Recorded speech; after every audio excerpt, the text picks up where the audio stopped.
শুভ্ৰ মেঘ, সুনীল আকাশ সাবতি, নীলাভ সাগৰ চুই থকা এখন ৰামধেনু।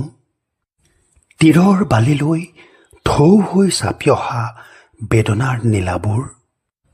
তাতে ৰৈ থাকে বৰফৰ দৰে, বেলুনৰ দৰে নীলা নীলা, বগা বগা আৰু জ্বলন্ত আঙঠাৰ দৰে ৰঙা ৰঙা ধুনীয়া শিলবোৰ। এয়া যে সাৰ পালে শেষ হোৱা সপোন আৰু সপোনে শুৱাই দিয়া ক্লান্ত জীৱন। ইয়াত সময় নাই, পোহৰ নাই, আন্ধাৰ নাই, বাস্তৱ নাই, আছে মাথো মায়া আৰু মায়া।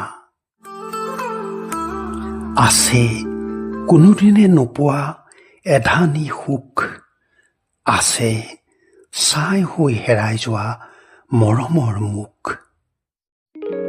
ভগ্নাৱশেষত শিবিৰ পাতি পাতি আহি থকা এক ছায়া, যাৰ দিঠক কেৱল দুঃস্বপ্ন, যাৰ উশাহত কেৱল যন্ত্ৰণা।